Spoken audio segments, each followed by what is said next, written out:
ಈಗ ತಾನೇ ಸುದ್ದಿ ಬಂದಿದ್ದು. ಅವರು ಯಾವ ರೀತಿ ಅನುಮತಿಯನ್ನು ಕೊಟ್ಟಿದ್ದಾರೆ ಅಂತೇಳಿ ನೋಡಬೇಕು. ಲೀಗಲಿ ಎಕ್ಸಾಮಿನ್ ಮಾಡ್ತಾರೆ. ಅದನ್ನು ಮುಂದೆ ಏನು ಮಾಡಬೇಕು ಅಂತೇಳಿ ಕಾನೂನಾತ್ಮಕವಾಗಿ ಹೋರಾಟ ಮಾಡಬೇಕು ಅಂತ ನಾವೆಲ್ಲ ಮೊದಲೇ ಹೇಳಿದ್ದೇವೆ.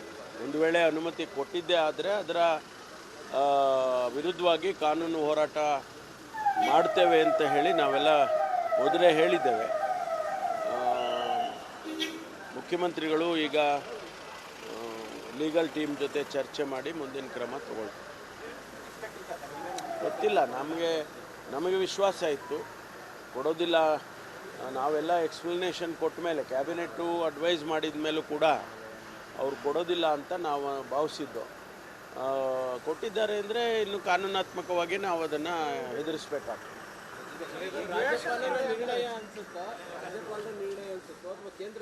ಅಲ್ಲ, ಅವ್ರಿಗೆ ಮೊದಲಿಂದನೂ ಕೂಡ ಕೇಂದ್ರದಿಂದ ಅಂದರೆ ಮೇಲಿನಿಂದ ಒತ್ತಡ ಅಂತೂ ಖಂಡಿತವಾಗಿ ಇದೆ ಅಂತೇಳಿದ್ರಲ್ಲಿ ಸ್ಪಷ್ಟವಾಗ್ತದೆ. ಯಾವುದೇ ನಿಖರವಾದಂಥ ಮಾಹಿತಿಗಳು ಮತ್ತು ಮುಖ್ಯಮಂತ್ರಿಗಳ ಆದೇಶ ಮಾಡಿದ್ದಾಗಲಿ, ಮುಖ್ಯಮಂತ್ರಿಗಳು ಮೌಖಿಕವಾಗಿ ಸೂಚನೆ ಮಾಡಿದ್ದಾಗಲಿ ಯಾವುದೂ ಕೂಡ ಇಲ್ಲದೇ ಇದ್ದರೂ ಕೂಡ ಅವರು ಶೋಕಾಸ್ ಕೊಟ್ಟಿದ್ದರು. ನಾವು ಶೋಕಾಸ್ನಲ್ಲಿ ವಿವರವಾಗಿ ಅವರಿಗೆ ಎಕ್ಸ್ಪ್ಲನೇಷನ್ ಮಾಡಿದ್ದೇವೆ. ಯಾವ ರೀತಿ ಈ ಇಡೀ ಪ್ರಕರಣ ನಡೆದಿದೆ ಅನ್ನೋದನ್ನು ಎಳೆಯಾಗಿ ನಾವು ಅವರಿಗೆ ತಿಳಿಸಿದ್ದೇವೆ. ಆದರೂ ಅವರು ಪ್ರಾಸಿಕ್ಯೂಷನ್ ಕೊಡ್ತಾರೆ ಅಂತ ಅಂದಮೇಲೆ ಸ್ವಾಭಾವಿಕವಾಗಿ ನಮಗನ್ಸುತ್ತೆ ಮೇಲಿನಿಂದ ಅವರಿಗೆ ಒತ್ತಡ ಇರ್ಬೋದು. ರಾಜ್ಯಪಾಲರ ಕಚೇರಿಯನ್ನು ಅವರು ಈ ರೀತಿ ದುರುಪಯೋಗ ಮಾಡ್ಕೊಳ್ತಾ ಇದ್ದಾರೆ ಅನ್ನೋದನ್ನು ನಾವು ಮೊದಲಿಂದನೂ ಹೇಳ್ಕೊಂಡು ಬಂದಿದ್ದೀವಿ. ಈಗ ಅದು ಪ್ರೂವ್ ಆದಂಗೆ ಆಗುತ್ತೆ.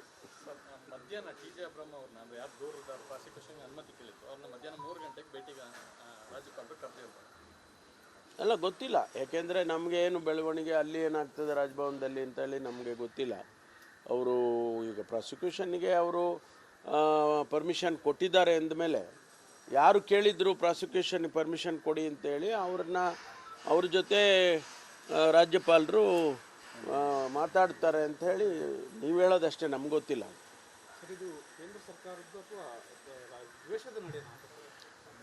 ಅಲ್ಲ, ನಾವೀಗ ಅದೇ ಥರ ಭಾವಿಸ್ಬೇಕಾಗ್ತದೆ. ಯಾವ ಮುಖ್ಯಮಂತ್ರಿ ಜನಗಳಿಂದ ಆರಿಸಿ 136 ಸೀಟ್ನನ್ನು ಆರಿಸಿ ಗೆದ್ದು ಮುಖ್ಯಮಂತ್ರಿಯಾಗಿ ಮತ್ತು ಯಾವುದೇ ರೀತಿಯ ಅವರು ನೇರವಾಗಿ ಅವರು ಇನ್ವಾಲ್ವ್ ಆಗಿಲ್ಲದೆ ಇದ್ದರೂ ಕೂಡ ಈ ರೀತಿ ಮಾಡ್ತಾರೆ ಅಂತಂದರೆ ಸ್ವಾಭಾವಿಕವಾಗಿ ಇದರಿಂದ ಏನು ರಾಜಕಾರಣನೋ ಅಥವಾ ಮೇಲಿನ ಒತ್ತಡವೋ ಅದು ನಡೆದಿದೆ ಅಂತ ಹೇಳಿ ನಾವು ಭಾವಿಸ್ಕೊಳ್ತೇವೆ. ನೋಡೋಣ, ಅವ್ರು ಕೇಳೋದು ಸ್ವಾಭಾವಿಕ. ನಾವು ಅದನ್ನು ಕಾನೂನು ಪ್ರಕಾರ ಹೋರಾಟ ಮಾಡ್ತೇವೆ.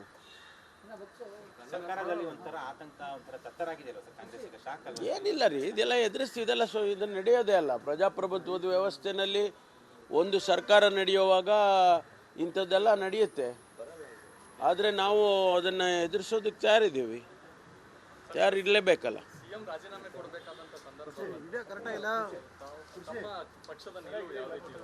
ಅದೆಲ್ಲ ಆ ಪ್ರಶ್ನೆ ಈಗ ಉದ್ಭವ ಆಗೋದೇ ಇಲ್ಲ. ಆ ಪ್ರಶ್ನೆ ಉದ್ಭವ ಈಗ ಆಗೋದಿಲ್ಲ. ಅದು ಯಾಕೆಂದರೆ ನಾವು ಹೇಳಿದ ಮೇಲೆ ಕಾನೂನು ಪ್ರಕಾರ ಹೋರಾಟ ಮಾಡ್ತೀವಿ ಅಂತ ಅಂದಾಗ ಆ ಪ್ರಶ್ನೆ ಬರೋದಿಲ್ಲ.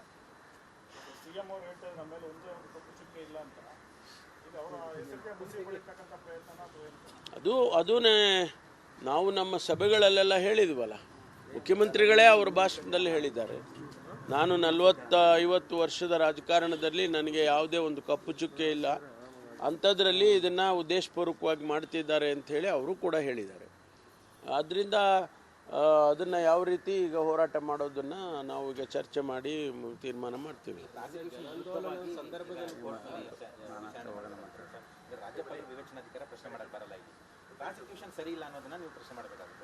ನೋಡೋಣ, ಅದೇನು ನಮ್ಮ ಲೀಗಲ್ ಟೀಮ್ ಏನು ಅಡ್ವೈಸ್ ಮಾಡ್ತಾರೆ ಅದ್ರ ಮೇಲೆ.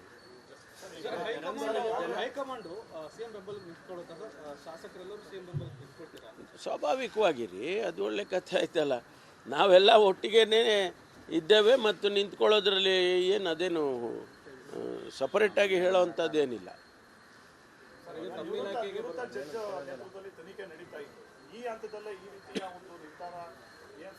ನೋಡಿ,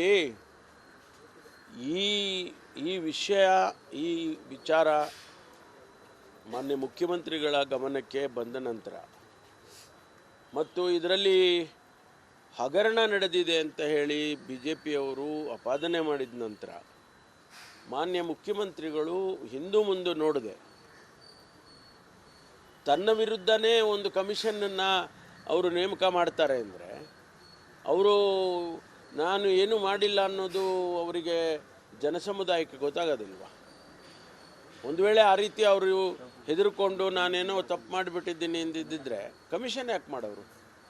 ಇವತ್ತು ಕಮಿಷನ್ ಮಾಡಿದ್ದಾರೆ. ಕಮಿಷನ್ನಲ್ಲಿ ಮೂಡಾದಲ್ಲಿ ಏನೆಲ್ಲ ನಡೆದಿದೆ, ಇಲ್ಲಿವರೆಗೂ ಯಾರ್ಯಾರಿಗೆ ಸೈಟ್ ಕೊಟ್ಟಿದ್ದಾರೆ, ಯಾವ ಪಕ್ಷದವ್ರಿಗೆ ಕೊಟ್ಟಿದ್ದಾರೆ, ಯಾವ್ಯಾವ ಮುಖಂಡರುಗಳಿಗೆ ಕೊಟ್ಟಿದ್ದಾರೆ, ಅದನ್ನೆಲ್ಲವನ್ನು ಕೂಡ ಟರ್ಮ್ಸ್ ಆಫ್ ರೆಫರೆನ್ಸ್ ಕೊಟ್ಟಿದ್ದಾರೆ, ತನಿಖೆ ಮಾಡ್ತಾರೆ. ಆ ಕಮಿಷನ್ ವರದಿನೇ ಬಂದಿಲ್ಲ ಇನ್ನೂ ಅಂತ ಹೇಳಿದಾಗ ಮಾನ್ಯ ರಾಜ್ಯಪಾಲರು ಪ್ರಾಸಿಕ್ಯೂಷನ್ಗೆ ಪರ್ಮಿಷನ್ ಕೊಡೋದು ಎಷ್ಟು ಸರಿ? When there is A commission of enquiry is going on, he should have weighted. ಒಂದೆರಡು ದಿನ ರಿಪೋರ್ಟ್ ಬರೋವರೆಗೂ ಕಾಯಬೇಕಿತ್ತು. ಒಂದು ವೇಳೆ ಅದರಲ್ಲೇ ತಪ್ಪಾಗಿದೆ ಅಂತ ಬಂದಿದ್ದರೆ ಇವ್ರಿಗೆ ಇನ್ನೂ ಸ್ಟ್ರೆಂತ್ ಆಗ್ತಿತ್ತಲ್ಲ ಪ್ರಾಸಿಕ್ಯೂಷನ್ ಪರ್ಮಿಷನ್ ಕೊಡೋದಕ್ಕೆ, ಇವ್ರ ಕೈ ಬಲ ಆಗ್ತಿತ್ತು. ಈಗ ಒಂದು ವೇಳೆ ಆಗಿಲ್ಲ ಅಂತಾದಾಗ, ಈಗ ಕಮಿಷನ್ ರಿಪೋರ್ಟ್ನಲ್ಲಿ ಏನೂ ಇಲ್ಲ ಅಂತ ಬಂದಾಗ ಎಲ್ಲರೂ ಪ್ರಶ್ನೆ ಮಾಡ್ತಾರಲ್ವ, ಕಾನೂನಾತ್ಮಕವಾಗಿ ಎಲ್ಲರೂ ಪ್ರಶ್ನೆ ಮಾಡ್ತಾರೆ ಗವರ್ನರ್ ಮಾಡಿದ ತಪ್ಪು ಅಂತ. When there is an judicial ಕಮಿಷನ್ನೇ ಈ ರೀತಿ ವರದಿ ಕೊಟ್ಟಿದೆ ಇಲ್ಲ ಅಂಥೇಳಿ, ಆದರೆ ಇವರು ಪ್ರಾಸಿಕ್ಯೂಷನ್ ಕೊಟ್ಟಿದ್ದಾರೆ ಅಂತೇಳಿ ಅವ್ರ ಮೇಲೂ ಕೂಡ ಇನ್ನೂ ಹೆಚ್ಚಿನ ರೀತಿಯಲ್ಲಿ ಆಪಾದನೆ ಆಗುತ್ತೆ. ಈಗ ಜನಾಂದೋಲನ ಸಂದರ್ಭದಲ್ಲೂ ಕೂಡ ಈ ಅಭಿಪ್ರಾಯ ವ್ಯಕ್ತವಾಗಿತ್ತು, ರಾಜ್ಯಪಾಲರನ್ನ ವಾಪಸ್ ಕರೆಸ್ಕೊಳ್ಳಿ ಅಂತೇಳಿ ನಾವು ಹೋರಾಟ ಮಾಡ್ತೀವಿ ಅಂತೇಳಿ ಈಶ್ವರ್ ಖಂಡ್ರೆ ಪ್ರಸ್ತಾಪ ಮಾಡಿದ್ರು. ಈಗ ಅದಕ್ಕೆ ಒಂದು ಪ್ರಸ್ತುತ ಸಂದರ್ಭ ಎದುರಾಯ್ತಾ? ನೋಡೋಣ, ಈಗ ಮುಖ್ಯಮಂತ್ರಿಗಳ ಜೊತೆಯಲ್ಲಿ ನಾವೆಲ್ಲ ಮಾತಾಡ್ತೀವಿ. ಏನು ತೀರ್ಮಾನ ಲೀಗಲ್ ಟೀಮ್ ಇದೆ, ಏನು ತೀರ್ಮಾನ ಮಾಡ್ತಾರೆ ಅದೆಲ್ಲ ಚರ್ಚೆ ಮಾಡಿ ತೀರ್ಮಾನ ಮಾಡ್ತೀವಿ. ಅನುಮತಿ ಆಗಿರೋದ್ರಿಂದ FIR ದಾಖಲಾಗಬೇಕಾಗುತ್ತೆ ಸರ್, ತಮ್ಮ ವ್ಯಾಪ್ತಿಗೆ ಬರುವಂಥದ್ದು.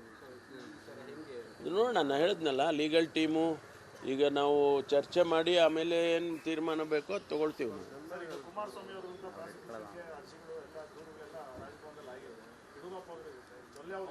ಪ್ರಶ್ನೆ ಮಾಡ್ತೀರಾ ಸರ್? ಖಂಡಿತವಾಗಿ.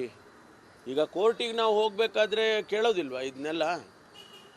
ನಿರಾನಿ ಅವ್ರ ಮೇಲೆ ಇದೇ ಪರ್ಮಿಷನ್ ಕೊಡಲಿಲ್ಲ, ಶಶಿಕಲಾ ಜೊಲ್ಲೆ ಅವ್ರ ಮೇಲೆ ಪರ್ಮಿಷನ್ ಕೊಡಲಿಲ್ಲ, ಕುಮಾರಸ್ವಾಮಿ ಅವ್ರ ಮೇಲೆ ಪರ್ಮಿಷನ್ ಕೊಡಲಿಲ್ಲ, ಅವೆಲ್ಲ ವರ್ಷಗಟ್ಟಲೆ ಹಂಗೆ ಬಿದ್ದಿದ್ದಾವೆ. ಆದರೆ ಮುಖ್ಯಮಂತ್ರಿಗಳ ಮೇಲೆ ಕೇಳಿದಂಥ ಸಂದರ್ಭದಲ್ಲಿ 24 ಗಂಟೆ ಒಳಗೆ ಕೊಡ್ತಾರೆ ಅಂತಂದರೆ ಏನು ಅದರ ಹಿನ್ನೆಲೆ ಏನು ಅನ್ನೋದು ಎಲ್ಲರಿಗೂ ಗೊತ್ತಾಗ್ತದೆ, ಆಡ ಮಕ್ಕಳಿಗೆ ಕೂಡ ಗೊತ್ತಾಗ್ತದೆ. ಏನಾಗದೆ ಸರ್ಕಾರ ಏನಾಗುತ್ತೆ ಅದೆಲ್ಲ ಈ ತನಿಖೆನಲ್ಲಿ ಇದ್ದಾವಲ್ಲ, ಸುಮಾರು ತನಿಖೆನಲ್ಲಿ ಇದ್ದಾವೆ, ಅದನ್ನೆಲ್ಲ ಸ್ಪೀಡಪ್ ಮಾಡ್ತೀವಿ. ಈಗ ಏನು ತನಿಖೆನಲ್ಲಿ ಈಗ ಅನೇಕ ಪ್ರಕರಣಗಳನ್ನು SITನಲ್ಲಿ ಮಾಡಿದ್ದೇವೆ, SITನಲ್ಲಿ ನಡೀತಾ ಇದ್ದಾವೆ ತನಿಖೆಗಳು. ಅವೆಲ್ಲ ವರದಿಗಳು ಬಂದ ತಕ್ಷಣ ಅದಕ್ಕೇನು ಕ್ರಮ ತಗೋಬೇಕು ತಗೊಳ್ತೀವಿ. ಅದನ್ನು ಕೂಡ ಅಡ್ವೊಕೇಟ್ ಜನರಲ್ಲು ಮತ್ತು ನಮ್ಮ ಅಡ್ವೊಕೇಟ್ಸು ಯಾರಿದ್ದಾರೆ ಆನ್ ರೆಕಾರ್ಡ್ ಅವ್ರಿಗೂ ವೆಕೆಟ್ ಮಾಡಿಸ್ತಾರೆ. ಮಾಡಿಸಿದ್ದಾದ್ಮೇಲೆ ಅದಕ್ಕೇನು ಮುಂದೆ ಕ್ರಮ ತಗೋಬೇಕು ಅದನ್ನು ತಗೊಳ್ತೀವಿ. ಅದು ಒಂದು ರೀತಿಯಲ್ಲಿ ರಾಜಕೀಯ ದ್ವೇಷ ಅಂತ ಅಲ್ಲಪ್ಪ, ಅಲ್ಲಿ ಆಗಿದೆ, ಘಟನೆ ಆಗಿದೆ ಅನ್ನೋದಂತೂ ಸತ್ಯ ಅಲ್ವಾ? ಅದನ್ನೇ ಈಗ ನಾವು ಇದನ್ನು ತನಿಖೆ ಮಾಡ್ತಾ ಇರೋದು, ಅದನ್ನೇ ಕೋರ್ಟಿಗೆ ಚಾರ್ಜ್ ಶೀಟ್ ಫೈಲ್ ಮಾಡಿರೋದು.